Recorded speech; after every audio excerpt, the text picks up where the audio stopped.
Okay, sorry guys for that delay. It was that my mic was not working, and I got worried for a second. Thank goodness I checked it.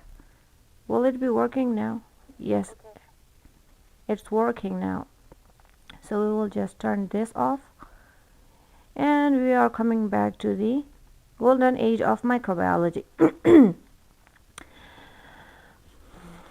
A deep breath for the starting. So the last stream we were studying about the spontaneous generation mainly. Our whole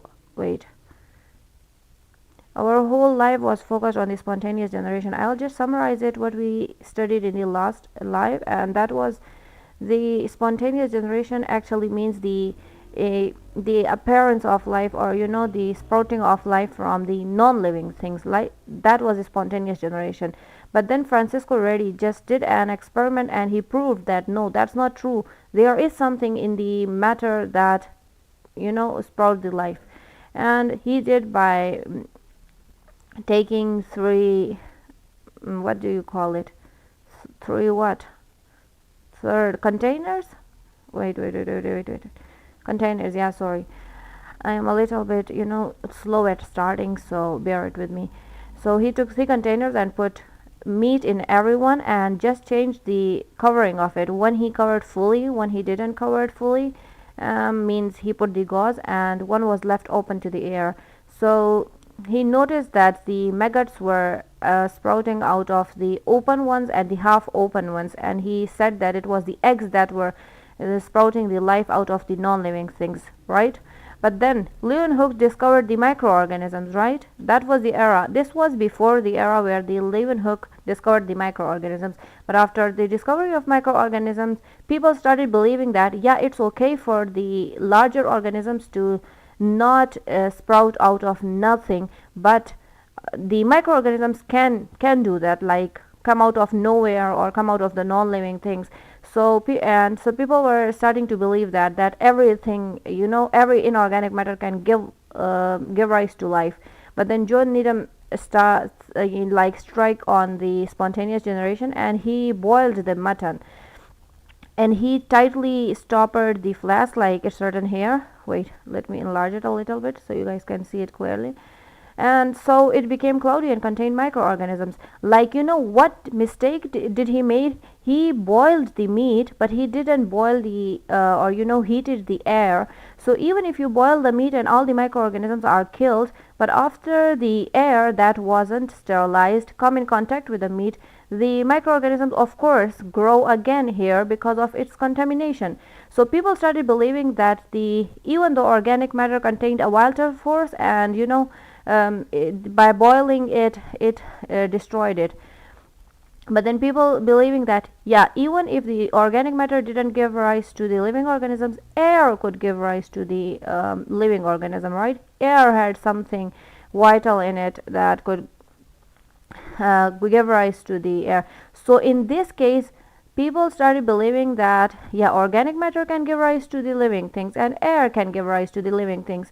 Organic matter in this case was boiled, so the vital force was killed, so no microorganisms were grown, but the air was safe. That's why the microorganisms could grow out of that. But then again, what happened?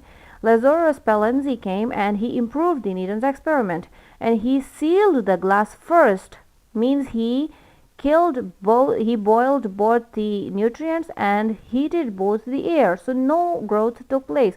That means if the air is not contaminated, the growth would not take place.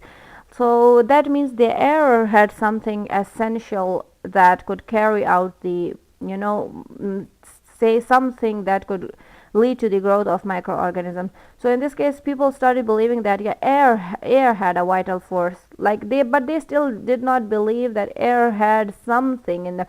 They just thought that air was the vital force, like not the microorganisms.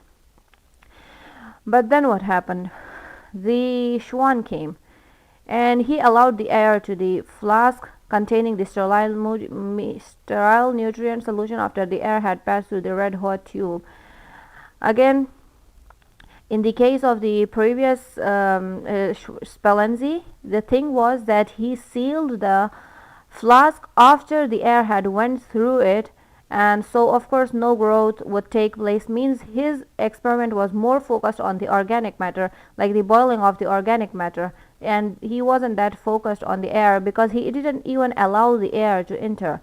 That's why no growth take place. But in this case, Schwann did allow the air to enter, but he sterile it. Sorry if I was saying it wrong in the previous one, but I corrected it now, so you focus it on this one now.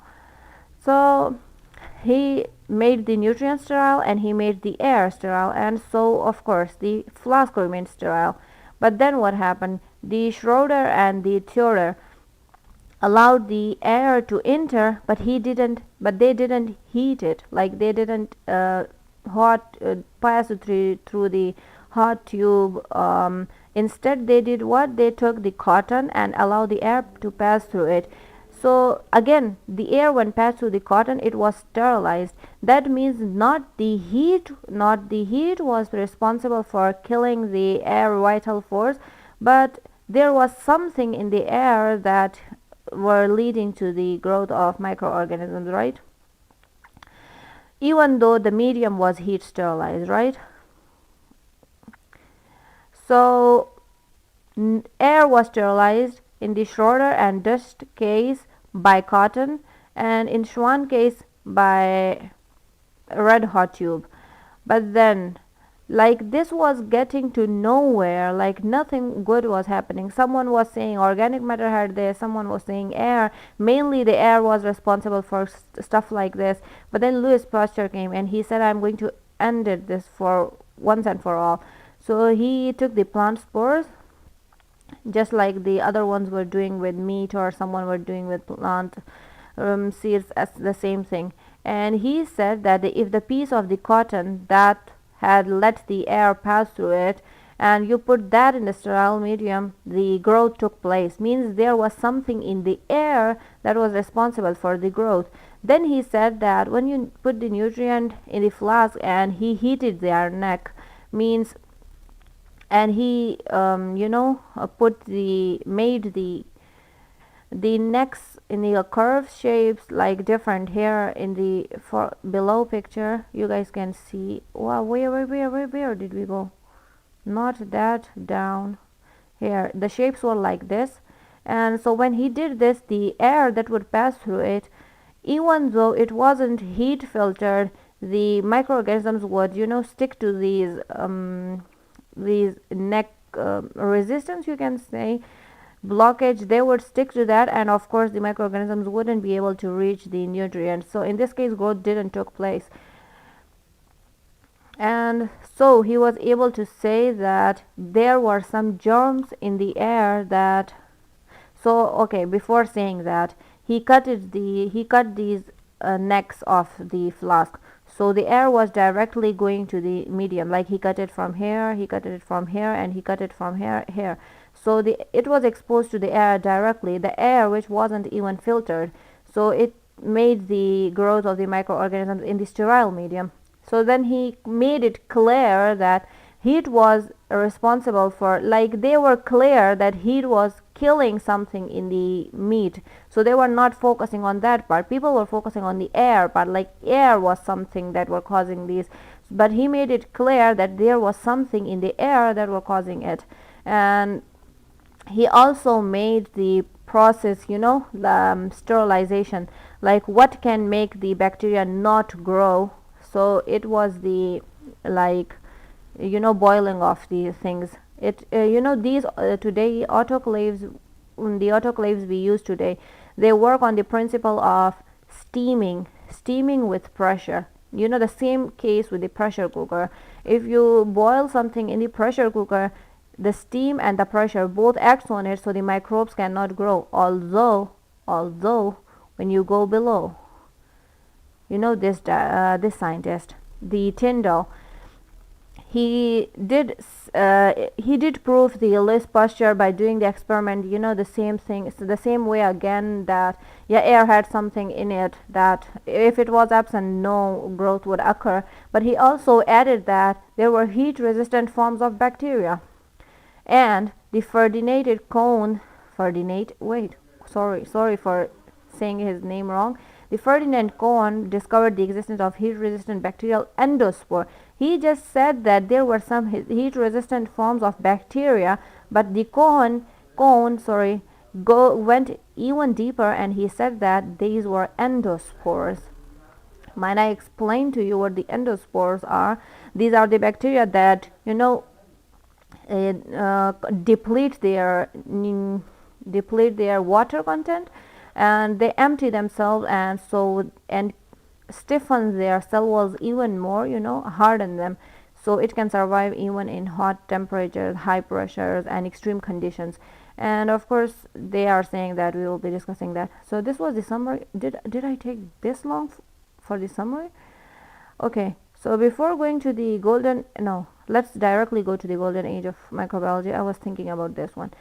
So till now in the history, the spontaneous generation was happening from 1600s, even before the discovery of the microorganisms. This spontaneous generation was happening until the 1828, until the somewhere in between these 1829 or 50 maybe, since his age is from 1828 to 1898. So somewhere in between we are done with the spontaneous generation. And here comes the golden age of microbiology, because what we finally know that these microorganisms is something. They do something. They exist. They grow. So what? Now we are going to read it. I'm not going to summarize it. Pasteur's work with the swan neck flask. Wait. Let me just see if you can see it clearly. So with a swan neck, you guys seen the swan? This is the animal, bird animal. Has long necks, white in color. You might have seen it. Ushered in the golden age of microbiology. Within 60 years, a number of disease-causing microbes were discovered. After the Pasteur's work, people started working on these microorganisms, and within 16 years, a lot of microbes were discovered. Great strides in understanding why would you do this to me? Why would you go down? Sorry for blabbering. I don't know, sometimes this page do what it wants on its own. Like, look at this. It may be because I am in the next page. Alright. So how did they discover the microbes? Of course, it was not out of anywhere. It's the microbial metabolism. Like they were understanding that, and of course they were developing techniques for isolation. If you can't even isolate the bacteria that you want to study, nothing is going to start. So you need to know that you are specifically isolating the microbes. For example, you can't just isolate the bacillus and coccus, the rod shape and the circular shape. You have to know what techniques would let you to isolate the rod shaped bacteria, or what techniques would lead you to isolate the circular shaped bacteria, spherical. Characterizing microbes were improved. Techniques were improved. So now they know what they are doing. Before they didn't know what they were doing, but they were just doing it. Also identify the role of immunity in preventing the disease and controlling microbes. Developed vaccine. Guys, I'm so done with this. Please calm down. Not calm down. So they developed vaccines, introduced technologies used to prevent the infections during surgeries. So like we were studying in the landmarks of history, this is already 18 to 1900 era, right? So of course things like these are going to start working, and from 1900 to 1800, from 1900 to 2000, like everything is going to escalate real quick. Recognition of relationship between microorganisms and disease. How are we going to recognized that the microorganisms were connected some way in the with the disease. Like we know that bacteria, like microorganisms, can grow, but we don't know, that they cause disease. So how did they know? So Frank Castro, remember the scientist we just studied in the spontaneous generation? This was the first scientist that were doing this. So few others had suggested that the invisible organisms produce disease. They just suggested that. Most believe that the disease was due to the cause as supernatural forces. Like, people, this is the habit of people. If you can't see something, like, of course it's supernatural, like it's some other force and not some related to physical world. And poisonous vapors, this is called as miasma, just as written here. These were the beliefs of the old people, ancient people. Like, of course, when they were they came in contact with the air that someone else was breathing, like they got the disease, or in microbiology terms they got the infection. Okay, before moving further, I'll tell you that disease and infection are two different things. In microbiology, we usually focus on infections. Infections are the diseases that are caused by microorganisms. Like, it's not even the disease, it's the changes that occur to the body due to the microorganisms. These are infection, while diseases are just the physical changes, morphological, or even the action changes within the body due to something physical outside the environment, or even because of the within of the environment, like chemicals or whatever, but not the living microorganisms. Okay, this is the physical injuries. The disease are the physical injuries caused by the physical things and non-living things, not the living things. Or wait, living things, like if a living thing bite you, like lion, you can say that's also a disease. No, that's just a disorder. No, that's not even a disorder, that's just a wound. Yeah. So disease is, what can I say, what is the disease? Wait, because I have studied so much microbiology, the things that come to my mind are all the infections. Most of the people call like tuberculosis the disease, and this corona is infection. Like, people call these things diseases, but they are not. You will know more when you go down. So most people believe that disease was due to supernatural forces, poisonous vapors, and imbalances among the four humors thought to be present in the body. Four humors.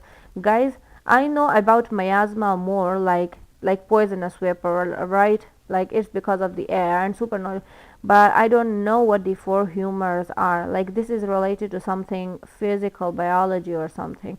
The role of the four humors: blood, we know what the blood is: red blood cells, white blood cells, plasma, like this, platelets or proteins or antigens, like these things. Phlegm, oh my god, guys, we are going to the Google for this. I'm not sure what this is. I already searched it, don't get me wrong, I already searched it some time, but I just don't know what this is. I always forget it. So I think it's body fluid, looking from the diagram, like what we can see it. A more than normal amount of thick mucus made by the cells lining the upper airways and lungs. Okay. So this is the mucus that is produced by the mucous membranes.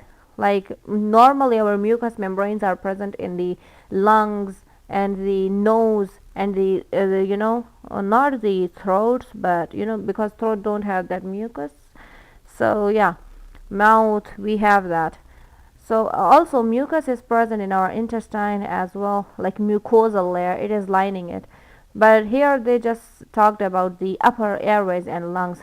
Again, it's related to the miasma, right? Miasma and these four humors were acting on the same time. Like, people were making these theories about these diseases, like so of course they existed at the same time. So blood we know, so like it's because of the body fluids, like it's involved in it. Now we know, like in plasmodium, no, not plasmodium, in malaria, blood is involved because of the transmission by the mosquito. Phlegm is involved, just look at the corona, right? It gets into our droplets from the mucous membrane, of course, and then we throw it out. So yeah, it's like this: yellow bile, choler, black bile, melancholy. So of course we are going to go to. I thought yellow bile was, the bile that was secreted by the gallbladder, but it's just bile, not yellow bile. Okay, I wasn't wrong. It's a digestive fluid produced by liver. But wait, what's its relation to the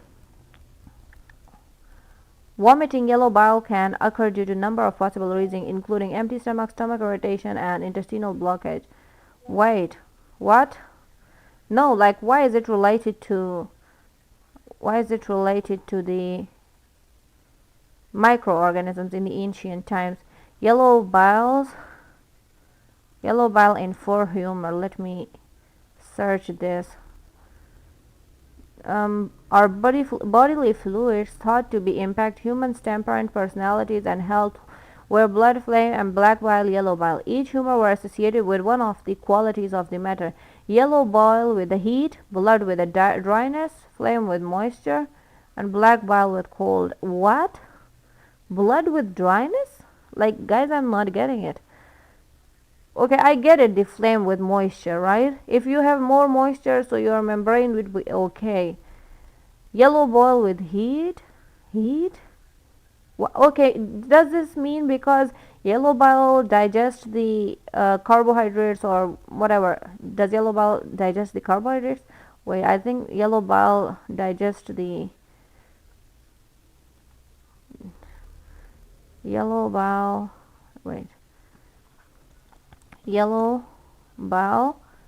digest carbohydrates or fats or proteins. I completely forgot.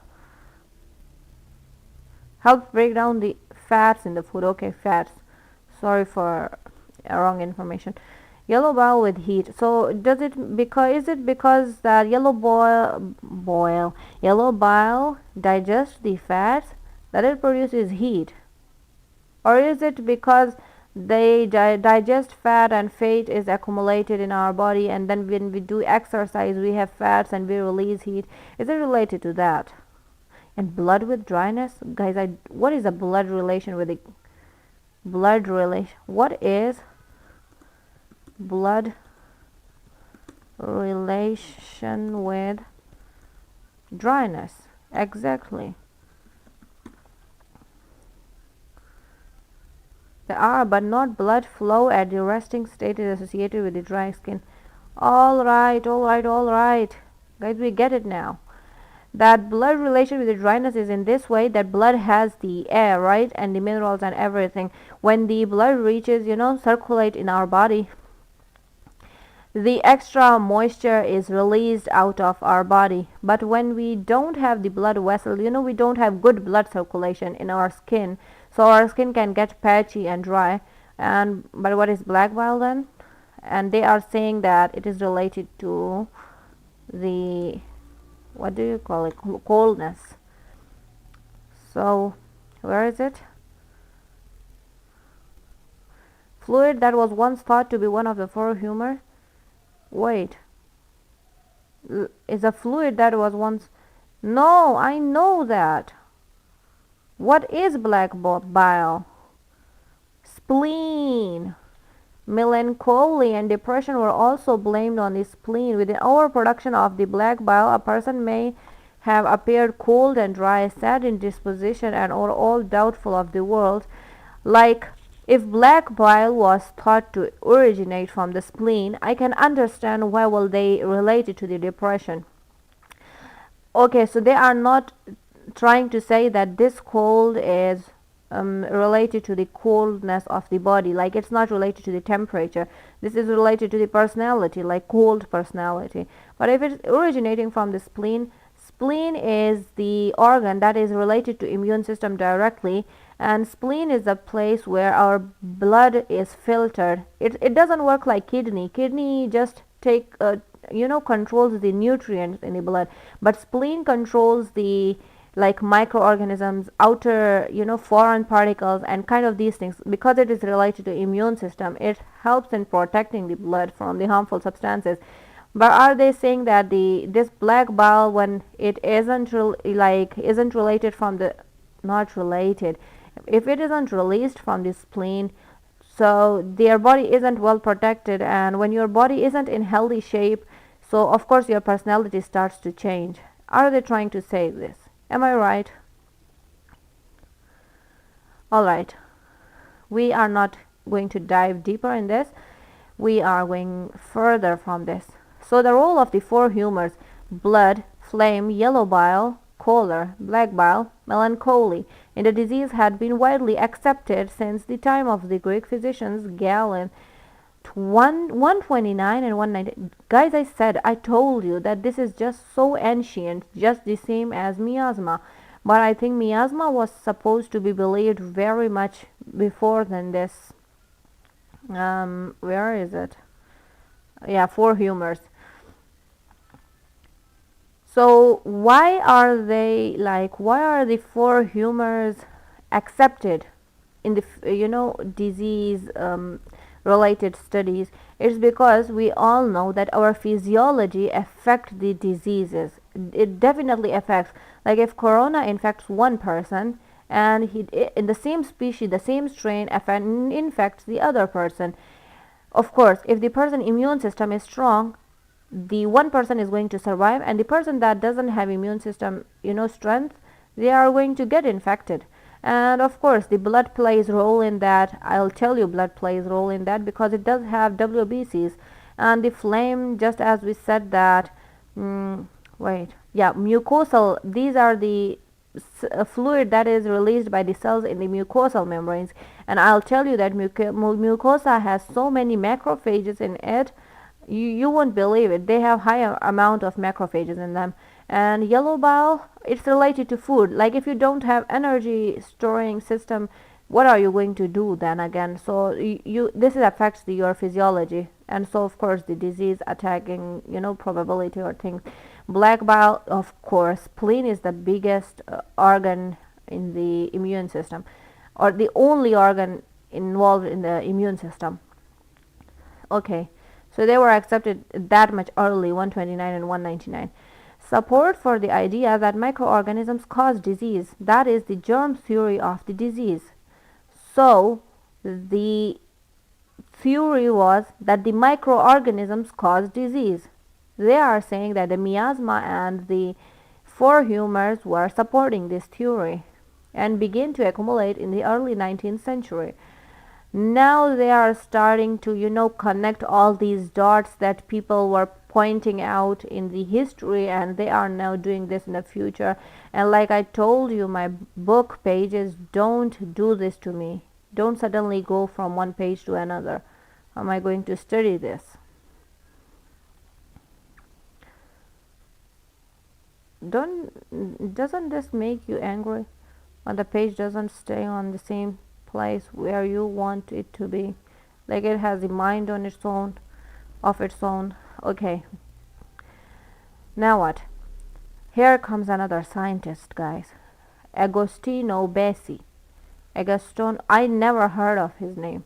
I must be so much ignorant. After studying microbiology for so many years, I don't know who this guy is. Agostino Bessi first showed microorganisms could cause disease when he demonstrated in 1835 that a silkworm disease was due to a fungal infection. Silkworm disease. Guys, remember we studied this guy in the landmarks of the history in previous lives?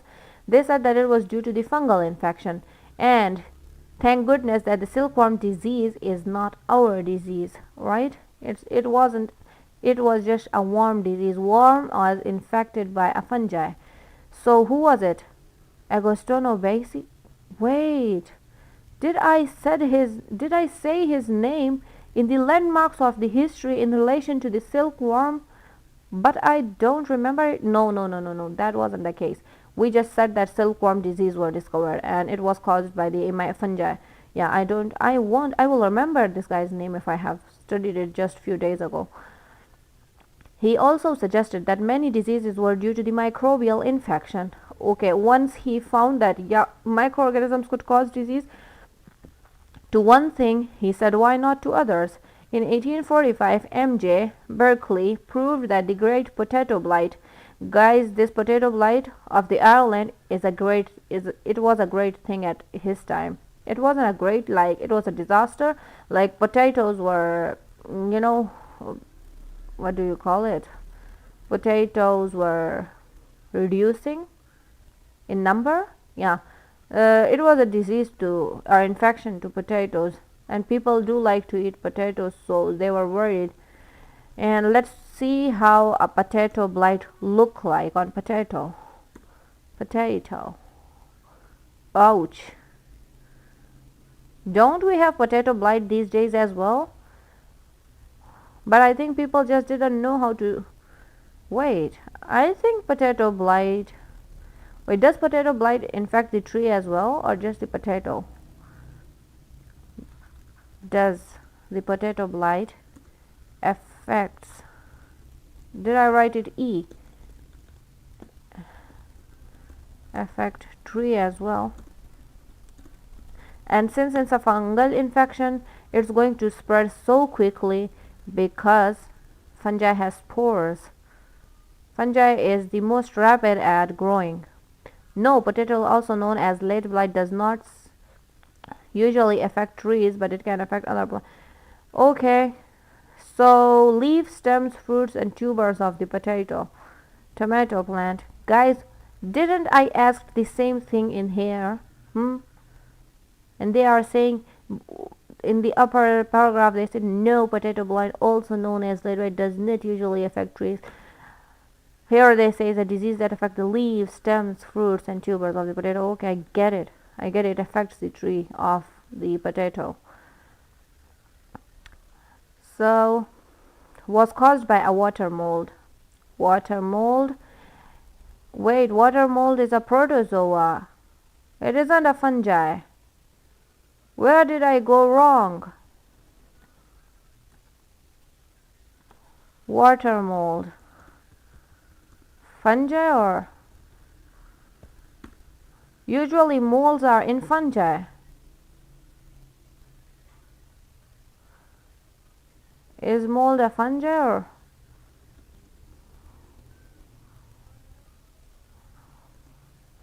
Yeah, they aren't fungi, they are protozoa. A fungi or what? Or protist, yeah. No, it's not true fungus. Yeah, I knew it. Guys, they are saying fungus like organism. Just tell me what thing is it. Is a protist or not? I know it's not the truth. Just as I heard its name is water mold a protist.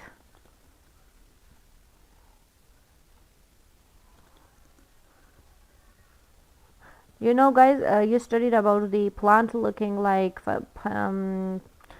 organisms is a protist. Yeah, plant-like organisms, animal-like organisms, fungi-like organisms. They all are coming under the category of protist. Okay, forgive me for my mistake of calling the potato blight infection-causing agent a fungi. It's a protist, and that is water mold. In 1835, okay, so why am I saying 1835? It's 1853. Heinrich the Berry showed that the smut and rust fungi cause the cereal crop disease. Now we know that this is the smut and rust fungi that cause the cereal crop disease. But what cereal were they talking about? I think they were talking about the all cereals. Following his disease, no, we aren't going to speculate things. Rust and smut. Rust and smut cause infections. Okay, I think in case of plants they don't name them as infection, but in case of humans they call it infection. Cause disease to which cereal? Let's ask them that. wheat and other cereal crops. Like I am saying, what other guys, they don't like to give complete answer. Like wheat, barley, and oats. Now we know it's the major cereals, not all the cereals, but the major cereals. And where is it? Following his success with the study of fermentation, Pasteur was asked by the Okay, so this is coming towards the Pasteur, right? So when he said that, yeah, by study of fermentation, that means that yeah, microorganisms were causing fermentation. People before that didn't know that the microorganisms were the causative and agents for the fermentation. So the Pasteur was asked by the French government to investigate the pebrine disease of the silkworm that was disrupting the silk industry. Pebrine disease. Wait. Was the disease caused by the fungi a pebrine disease? Silkworm pebrine disease. Pepper disease. Guys, did you know that the silkworm looked like this? It looking like alien. We definitely have seen these things on trees somewhere in our childhood. And there are a lot of types of them. Anyway, silkworm pebrine disease, a pepper disease, a serious disease that affects the silkworm and can reduce the silk industry's profit. Microscopian parasites, that is, okay, so it isn't the same disease that was, affecting, it wasn't the fungi that was affecting the silkworm. This is another thing. That was the Nosema bombicus. Nosema bombicus. What a beautiful name. Pebrine disease of the silkworm that was disrupting the silk industry. After several years of the work, he showed that the disease was due to a protozoan parasite, and we now know his name. The disease was controlled by raising caterpillars from eggs produced by the healthy moths. Okay, we now know the mechanism. How do they control the disease? We raise the caterpillars from the eggs produced by healthy moths. Okay. So this is the protozoan parasite, Bombica, and when we grow these caterpillars, I think they are going to eat these parasite or kill these parasite. So it won't affect the silkworm again. And now we are moving forward to the Joseph Lister. Indirect evidence for the germ theory of the disease came from the work of English surgeon Joseph Lister. Okay, so we know the germ theory, but there was no evidence, I think. So the indirect evidence came from the Joseph Lister on the prevention of the wound infection. He was studying the prevention of wound infections, right? Like wound is very susceptible to the attacks of the microorganisms. So when you sterilize it, the microorganisms can no longer harm you. And so this was it. And how did he, gave the indirect evidence for the germ theory? Here was it. Lister, impressed with the Pasteur's study on the involvement of microorganisms in fermentation and putrefaction. What? Putrefaction? What? Putrefaction? No, it's not pot. Pasteurization. Wait, guys, how do you pronounce this name? Putrefaction. Putrefaction. Putrefaction. I didn't know what the putrefaction is. Is it a pasteurization? The process of decaying or rotting in the body or other organic matter. The process of decay in a body or other organic matter. In a body? Decay, rotting in a body. Okay, so this is the process of decaying, spoilage. Okay, spoilage in our terms. Developed a system of antiseptic surgery designed to prevent microorganisms from entering the wounds. Okay, guys, so he was impressed by the Pasteur. Like he was doing so much to indicate that microorganisms were something. So Lister thought, if microorganisms are like this everywhere, so why not think that they would be in the wounds as well? So he, developed a system of antiseptic surgery. Means these were the antiseptic. He found out some chemicals that could kill. Do you call these chemicals? Oh yeah, we can call it. So he found out those chemicals that could kill the microorganisms, and then he applied on the wounds. And I think his surgeries were more succeeding after he found developed a system of antiseptic surgery, because we know that there won't be further failure after the surgery because of the infections. Instruments were heat sterilized. Okay, of course I know antiseptics, antiseptic are referred to the chemicals, but sterilization can be heat derived. And phenol was used on the surgical dressing and the time sprayed over the surgical area.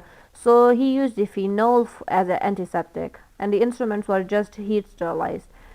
We know heat could kill the bacteria, but some bacteria can still survive. They are thermophilic.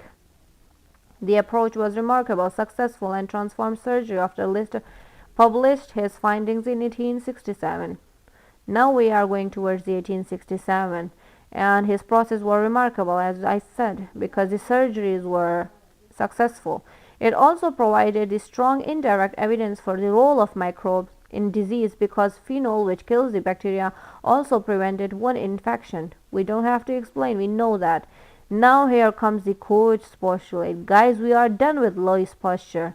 We are done with the Louis Pasteur. He did his own work. Now he should leave his seat to the other scientist, and the other scientist was Koch. Koch did a lot of things after the Pasteur. And here we go. The first direct demonstration of the role of bacteria in causing disease came from a study of anthrax by the German physician Robert Koch.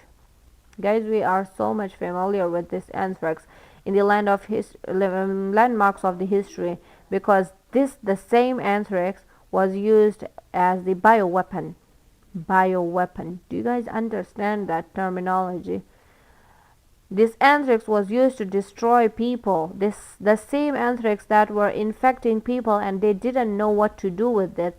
And the same anthrax was used to kill people. And it was intentional.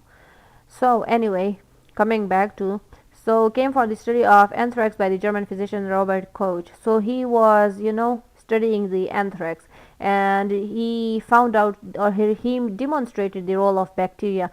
Like, until now we know that bacteria can cause diseases, but how do they actually cause diseases? So the Koch's postulate showed us the methods where we can see how it causes disease and how can the transmission occur and how the microorganisms develop again. So here it is. The Koch used the criteria proposed by his former teacher Jacob Henle, and here I thought his teacher would be Pasteur. Sorry for my one mindset, straight mindset. Let me why where did we go? Okay. Jacob Henle, to establish the relationship between Bacillus anthracis and the anthrax. Anthrax is a disease. Bacillus anthracis is a species that caused the anthrax, and published his finding. So his teacher, might have experimented the same things. So he used the same criteria which was proposed by his former teacher, and he established a relationship between the disease and the disease causing microorganism. And they say it will be in detail, said in the detail in this topic, and this is coming below more. Briefly discusses the scientific method. Okay, we are leaving the scientific method. We are just going to see the process, how he did it. Koch injected the healthy mice with a material from the diseased animal. He took a healthy mice and he took a diseased animal.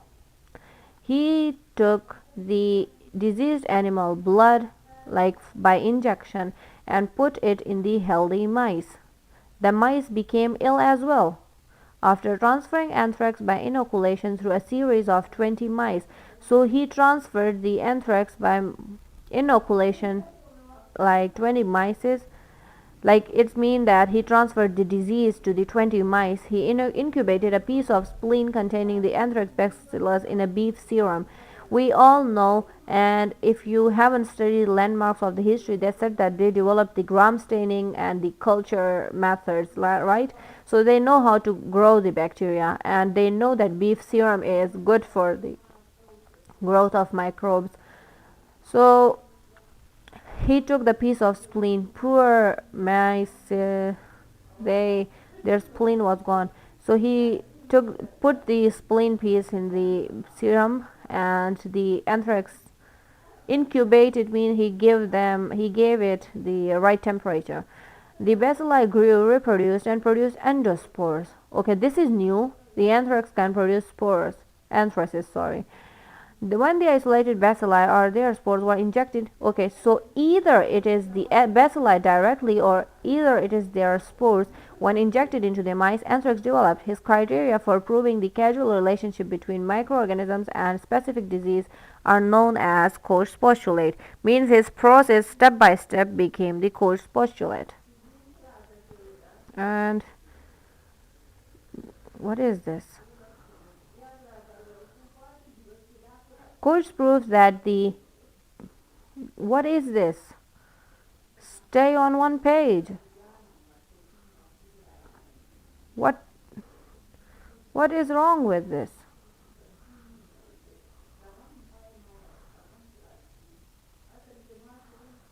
After what the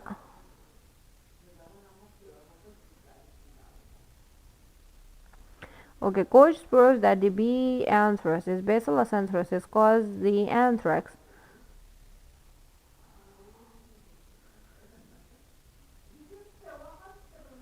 Does this make me angry?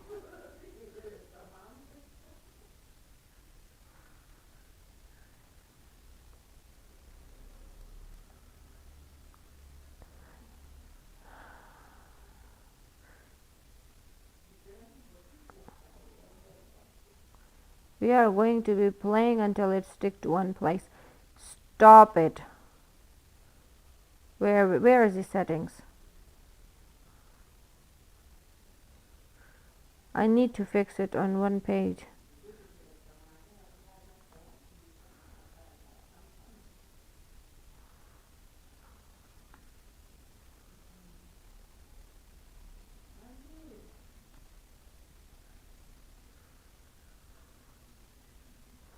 What is this? Guys, give me a second. I am not getting what is happening with this.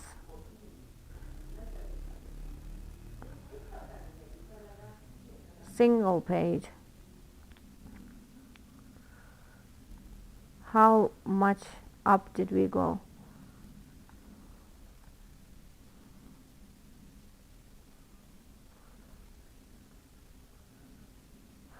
Is it this page? No. I hope it doesn't go anywhere this time.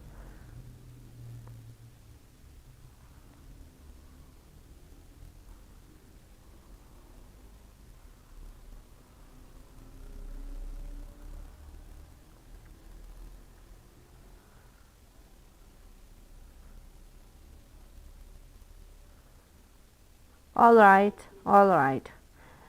Now, how did Koch prove that what he did with the mice can be done to other things as well, like it is acceptable for all of them? So first it was, confirmed independently by Pasteur and his co-workers, right? They discovered. How was it confirmed by Pasteur and his co-workers? They discovered that after the burial of dead animals, anthrax spores survived and were brought to the surface by the earthworms. Healthy animals then ingested the spores and became ill. Okay, earthworms do eat dead animals, right? And the anthrax spores that were in the dead animals were eaten by the earthworms. And when these earthworms were eaten by animals, they became ill because earthworm carried these spores. Although Koch used general approach. Wait, Did he do something else than what I said? Although Koch used the general approach described in the postulates during his anthrax study, he did not outline them fully until his work on the cause of tuberculosis. Okay, he did have a general idea, but he didn't, outline it like how we study it in the four, 4 points, and how after studying the cause of tuberculosis, I think he outlined them. In 1884, he reported that this disease was caused by the rod-shaped bacterium, Mycobacterium tuberculosis. He was awarded the Nobel Prize in the Physiology or Medicine in 1905 for his work. This is not a simple feat. He studied the anthraces, and I think anthrax was a quite disease at that time. Like it wasn't some tiny, tiny, rarely happening disease. It was popular. It was common disease. It's the same, and it was also disastrous. It wasn't like your ABC level disease. It was S level disease. So, and Mycobacterium tuberculosis, guys, you are so familiar with this. This causes pneumonia, tuberculosis, right? Sorry, I was about to say it was causing pneumonia. So yeah, he did found the two bacteriums that were causing two major diseases. So he was awarded the Nobel Prize in Physiology of the Medicine. Now, Koch's postulate quickly became the cornerstone of connecting many diseases to their causative agents. So now people know that if we are seeing some disease, it might be, physical disorder, or if it's a transmittable disease, there must be some kind of microorganisms in them. So they were connecting that, and they also knew from Koch's postulate that if we cultivate these microorganisms and inject them into someone else's body, healthy body of the same species, it will cause the same disease. So it became the cornerstone. And Koch's application of his postulates to demonstrate that Mycobacterium tuberculosis is the causative agents of the tuberculosis. Now, how did he convince the people that tuberculosis was actually caused by the Mycobacterium tuberculosis? So these were his postulates. He used his postulates and showed the process of the connection of Mycobacterium tuberculosis to what? To tuberculosis. Okay, let's change this to no. Let's change this to one page. Continue, so we can see it, and the Google would not. Wait, what is this Google doing anyway? Oh no, it went to the start, which is not funny. Let's do it. 31 page. By the way, the thing that you saw, that was the front page of this book. It's not my book, by the way. Hope you don't come after my throat for copywriting, for not copywriting it. You all know this is a book written by Prescott Haley. Anyway, the postulate was the microorganism must be present in every case of the disease but absent from the healthy organism. Means the diseased animals, I am just saying this because if someone is at very start of microbiology and is not understanding the concept, the microorganisms should be present in the infected animal, right? In the infected animal, but not in the healthy animals. This was the case. So he developed a staining technique to examine the human tissue. We know that Mycobacterium tuberculosis lives in the human lungs. So he developed a staining technique. Means he also did the staining technique development, and he could found the microorganisms in the diseased tissue. So this was the first thing. He knew the microorganisms were there by staining technique. The second was the suspected microorganisms must be isolated and grown in a pure culture. Now that you know the microorganisms are present there, you should isolate them and grow in pure culture. Means they must have the ability to be grown in culture. Otherwise, they are not microorganisms, right? We know microorganisms can be cultured. Now, Koch grew Mycobacterium tuberculosis in a pure culture on a coagulated blood serum. In the last serum, it was in the last case with the anthrax was also serum. This was also serum. But wait, what was that serum? it was beef serum, and there was blood serum. I don't know if this blood serum for was of human, or but or horse, or there are a lot of serums. Coagulated means the blood was coagulated, means stuck to one another, so he grew them in that. Then the same disease must result when the isolated microorganism is inoculated in a healthy host. Now that you grew microorganisms, if you inject the same microorganisms that you grow and put it in a healthy animal, they should develop the same disease that happened to the last animal. How did he prove that? He injected the cells from the pure culture of Mycobacterium tuberculosis in a guinea pig. Of course, he wouldn't go and put the Mycobacterium tuberculosis in the humans again, because a healthy human would turn into an infectious human. Instead, he put in the guinea pigs. The guinea pigs are subsequently died of the tuberculosis. Guys, you will be saying that it is not the same species, but don't worry, some microorganisms don't specifically target one species. They can target more than one species. And since pigs, mice, you guys know that the lab animals which you use in lab, the mice, the rat, the pig, what else? What? I don't know what others are. Well, I don't remember. So these organisms closely resemble to the human being's genes, okay? So that's why it affected the pigs. Otherwise, if it was something other than the tuberculosis, Mycobacterium tuberculosis, and it was species specific, it might not have infected the pig, but this was not tissue specific. Anyway, the same microorganisms must be isolated again from the diseased host. Like if you could isolate it from the first diseased animal, you can also isolate it from the second diseased animal as well. From all the diseased animal, you can isolate them. So Koch isolated the Mycobacterium tuberculosis from the dead guinea pigs.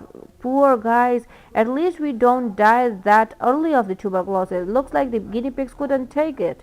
So they died, and was able to again culture the microbe in a pure culture on coagulated blood serum. And he was able to repeat the process again, like it was nothing like new, it changed. So this was the Koch's postulate.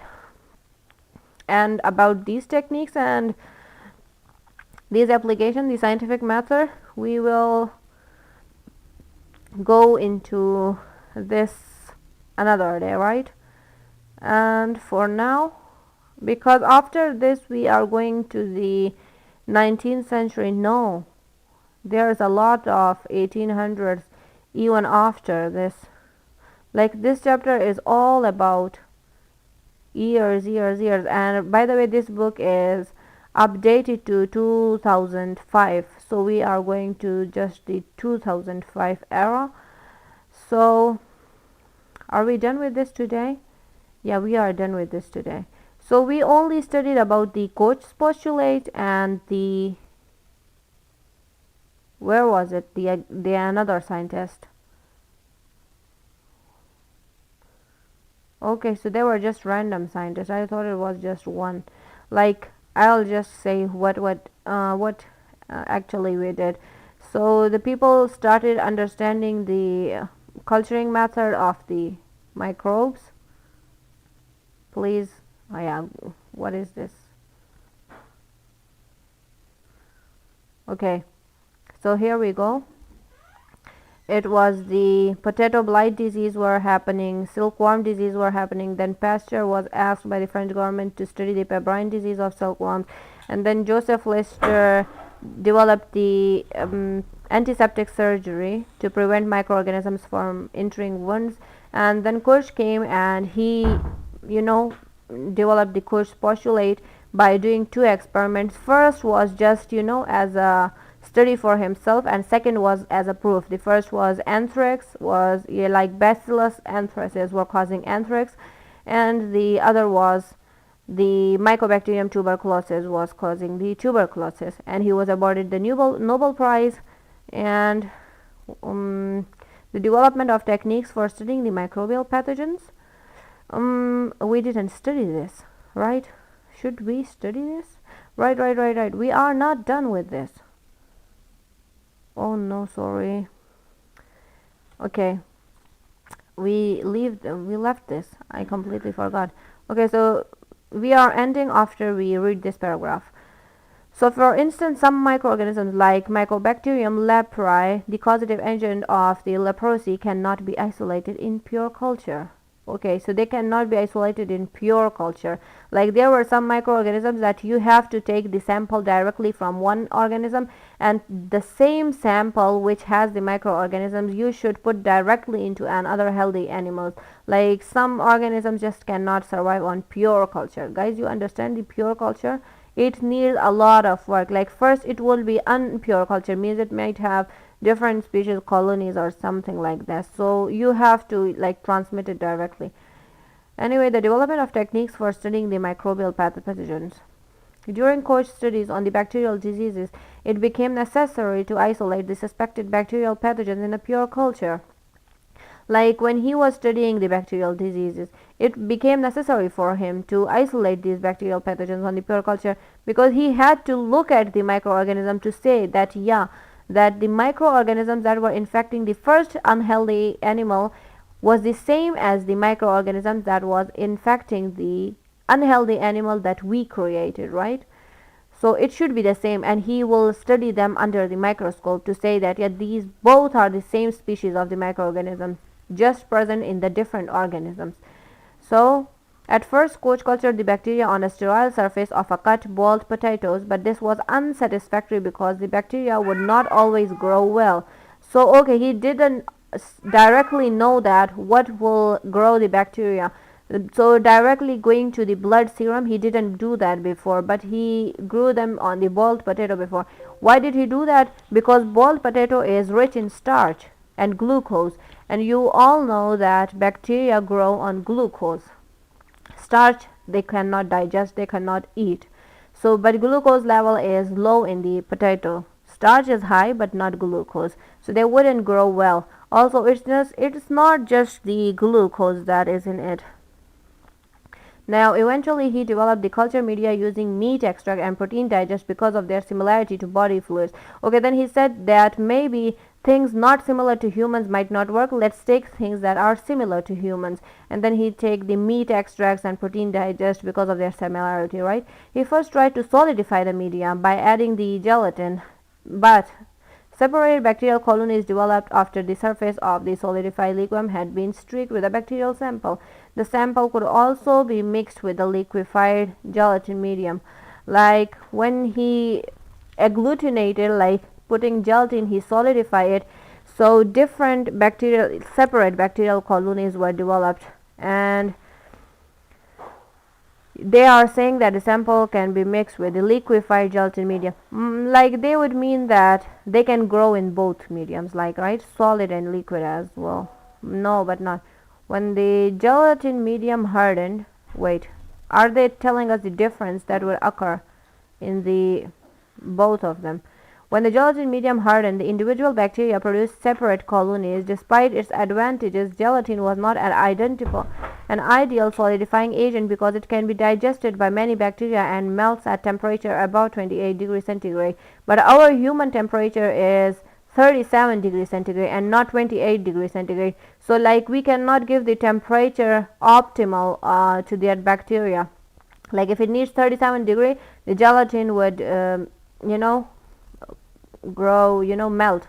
And even though it was working just fine at 28 degrees centigrade, but it was not okay because bacteria can digest it, and because it needed the optimal, it cannot support the optimal temperature. A better alternative was provided by the Fanny Alchemus Hesse, the wife of the Walter Hesse, one of the Koch's assistants. So Koch's assistant gave them an alternative. She just suggested the use of sugar as a solidifying agent. Oh, sorry guys, it's agar. Why am I reading it wrong? She suggested the use of agar as solidifying agent. She had been using it successfully to make jellies for some time. Like she had experience with it. Like she knew that yeah, sugar is good for bacteria, and like jellies can last long at 37 degrees centigrade. Agar was not attacked by most bacteria and did not melt until reaching a temperature of 100 degrees centigrade. What kind of jellies were they making? I don't eat jellies like this which can last. And okay, wait, I ate jellies, they won't melt at room temperature. Yeah, so okay. So they are not that different of kind of a jelly. Furthermore, once melted, it did not solidify until it reached a temperature of 50 degrees centigrade.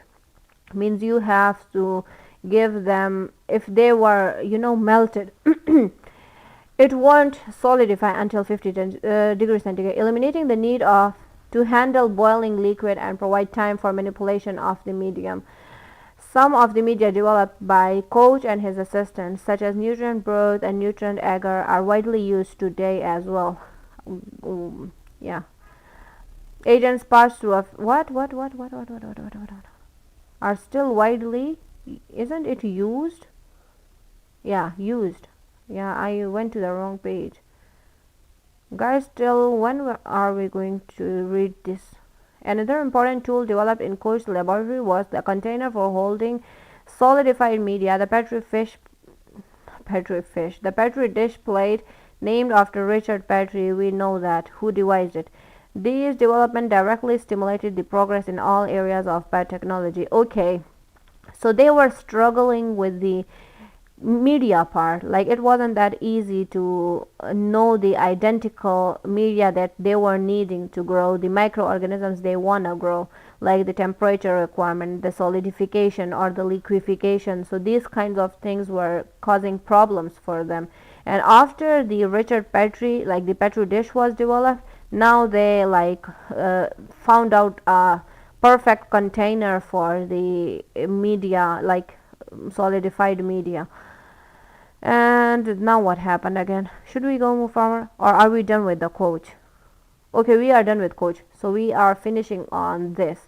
And they are saying that the culture media, we will be studying it in this chapter 5, so we don't have to jump on to the media. Guys, there are a lot of things we are going to study in media, and here is it. The assistance of the coach, the Fanny Alishmius and the Welder Hesse. Guys, I am breaking their names. Fanny Hesse suggested to her husband Welder that he should try using agar as culture medium when more typical media failed to meet his need. So she suggested it to her husband, and then Walter Hesse might, I think, directly told the coach that he should do this. And so we are done with this. Hope you have learned something new, and goodbye. Alright, we are ending the stream.